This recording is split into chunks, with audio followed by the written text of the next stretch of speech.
শক্তি বিভাগৰ লুকাভাকুৰ বাবেই আচলতে খোৱাংবাসী অতিষ্ঠ হৈ পৰিছে। এই মুহূৰ্তত যেহেতু মই আহি উপস্থিত হৈছোঁ এই খোৱাঙত আৰু এনেধৰণে দেখিবলৈ পোৱা গৈছে। আমি প্ৰথমে সামগ্ৰিকভাৱে পৰিৱেশটো দেখুৱাইছোঁ। এনেধৰণে এতিয়া গছৰ তলত বহি তেওঁলোকে বিচনী মাৰি তেওঁলোকে এনেধৰণে থাকিব বা ইয়াত থাকিবলগীয়া এক পৰিৱেশ সৃষ্টি হৈছে। কাৰণ দেখা গৈছে খোৱাং বৃহত্তৰ অঞ্চলটোত যি শক্তি বিভাগ, সেই শক্তি বিভাগৰ যি গাফিলতি বা তেওঁলোকে যি শক্তি বিভাগৰ তেওঁলোকৰ লুকাভাকু, সেই লুকাভাকুৱে আচলতে অতিষ্ঠ কৰিছে বৃহত্তৰ খোৱাং অঞ্চলক। আৰু কাৰণ নাথাকেই আচলতে কাৰেণ্টটো, সেইবাবে এনেধৰণে এতিয়ালৈ তেওঁলোকে গছৰ তলত বিচনী মাৰি আচলতে বহিবলগীয়া এক পৰিৱেশ সৃষ্টি হৈছে। যিহেতু গ্ৰামাঞ্চল আৰু বৃহত্তৰ খোৱাং অঞ্চলটোত এই পৰিৱেশ সৃষ্টি হৈছে। গতিকে আমি কথা পাতিবলৈ চেষ্টা কৰিম। ইয়াত স্থানীয় লোক আছে। বাইদেউ, আপোনাৰ ওচৰলৈ আহিছোঁ। কেনেধৰণৰ সমস্যা হয়, কাৰেণ্টটো কেনেধৰণে নাথাকে?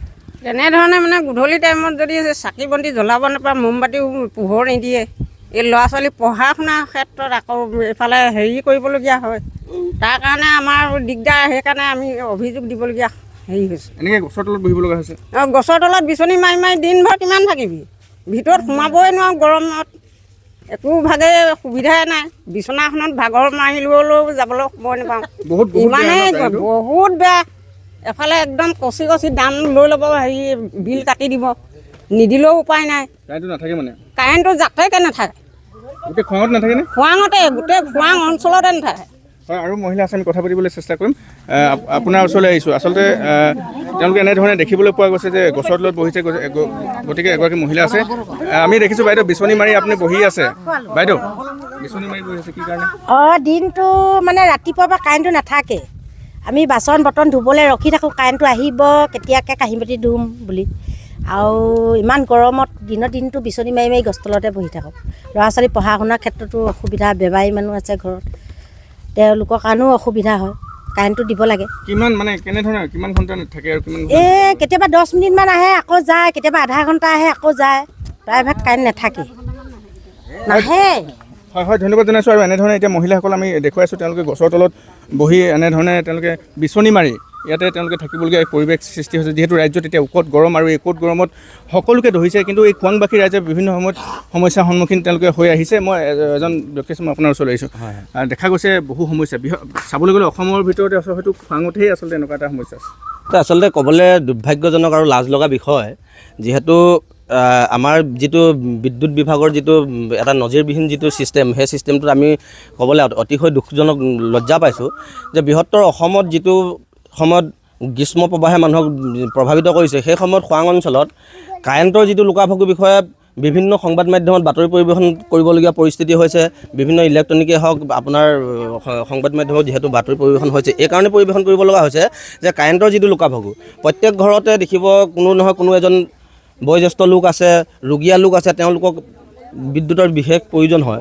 আৰু ফেন চলোৱাটো দূৰৰে কথা, আপোনাৰ যিহেতু বিভিন্ন মানুহে ইয়াত আপোনাৰ অভিযোগ উত্থাপন কৰিছে যে এই বিভাগটোত যিসকল লোক থাকে, আচলতে চৰকাৰৰ যিসকল বিষয়ববীয়া আছে, এই ডিপাৰ্টমেণ্টত যিসকল লোকে কাম কাজ কৰে, তেওঁলোকে ইঞ্জিনিয়াৰ পুহি ৰাখিছে, এটা দৰমহা দি আমাৰ জনসাধাৰণৰ টেক্সৰ টকাৰে তেওঁলোকক দৰমহা দি ৰাখি তেওঁলোকক সুখত জীয়াই ৰখোৱা এটা ব্যৱস্থাহে ছিষ্টেম কৰি দিছে। তেওঁলোকে AC ৰুমত বহি থাকিব, আৰু আমাৰ শুদ্ধ অকণমান বতৰ ডাৱৰীয়া হ'লেই কাৰেণ্টটো কাটিবলৈ তেওঁলোকে যা যোগাৰ কৰি দিয়ে। তেওঁলোকে যেন ৰেডি থাকে যে বতৰ ডাৱৰীয়া হওক, আমি কাৰেণ্ট কেনেকৈ কাটিব পাৰোঁ, আমাৰ ছাৰ্ভিচটো কেনেকৈ আমি ব্লক দি আমি অফিচতে বহি থাকিব পাৰোঁ, তেনেকুৱা এটা ব্যৱস্থা তেওঁলোকৰ মনত গা কৰি উঠিছে। গতিকে বৃহত্তৰ অঞ্চলত, আমি এই বৃহত্তৰ খোৱাং অঞ্চলটোত কিমানখন গাঁও সমস্যাত ভুগি আহিছে? এই অঞ্চলত প্ৰায় আপুনি 30খনৰো অধিক গাঁৱে যিটো ৰূপত এই কাৰেণ্টৰ লুকাভাকুৰ লগত তেওঁলোকে সহাৱস্থান কৰিব লগা হৈছে। এইটো সময়ত মানে ইয়াতকৈ লজ্জাজনক বিষয় নাই, যিহেতু আজিৰ তাৰিখত বিজ্ঞানে ইমান আকাশ চুম্বিছে, আৰু আমি তেনেকুৱা দুজন ইঞ্জিনিয়াৰ আমি মানে প্ৰস্তুত কৰি উলিয়াব পৰা নাই যে কাৰেণ্টটো ক'ত কি বেয়া হৈছে, কেনেকৈ ডিটেক্ট কৰিব লাগে, লাইনমেনবিলাকৰ গাফিলতি। আমি এনেকুৱা দিনতো এনেকুৱা কিছুমান কৰ্মচাৰীৰ তলত আমি বসবাস কৰি থাকিব লগা হৈছে। সমস্যা হয়। হয়, সমস্যা হয়। হয়, ধন্যবাদ জনাইছোঁ। আৰু মহিলা আছে, আমি কথা পাতিবলৈ চেষ্টা কৰিম।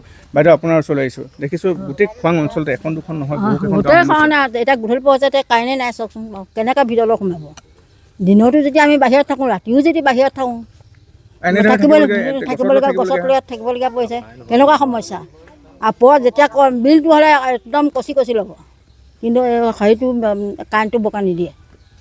হয় ধন্যবাদ জনাইছোঁ আচলতে এনেধৰণে এতিয়া লোকসকলে তেওঁলোকে গছৰ তলত বহি এনেধৰণে বিচনী মাৰি তেওঁলোকে ইয়াত থাকিবলগীয়া এক পৰিৱেশ সৃষ্টি হৈছে যিহেতু ৰাজ্যত এতিয়া উকত গৰম আৰু এই গৰমৰ বাবে ভিতৰলৈ যিহেতু যিটো বিদ্যুৎ বিভাগ বা যি বিভাগে তেওঁলোকক উপযুক্ত বিদ্যুৎ নিদিয়াৰ বাবে বা সময়মতে তেওঁলোকক বিদ্যুৎ নিদিয়াৰ বাবে যথেষ্টখিনি তেওঁলোকৰ সমস্যাৰ সৃষ্টি হৈছে বৃহত্তম খোৱাং অঞ্চলটো এখন দুখন নহয় প্ৰায় 30খনকৈ গাঁও ৰাইজৰ সমস্যাৰ সৃষ্টি হৈছে গতিকে তেওঁলোকে আহ্বান জনাইছে অতি শীঘ্ৰে যাতে তেওঁলোকৰ যিটো বিদ্যুৎ সংযোগ বা বিদ্যুৎ যি প্ৰবাহিত তেওঁলোকক কৰিব লাগে ঘৰলৈ যাতে সুকলমে কৰি থাকে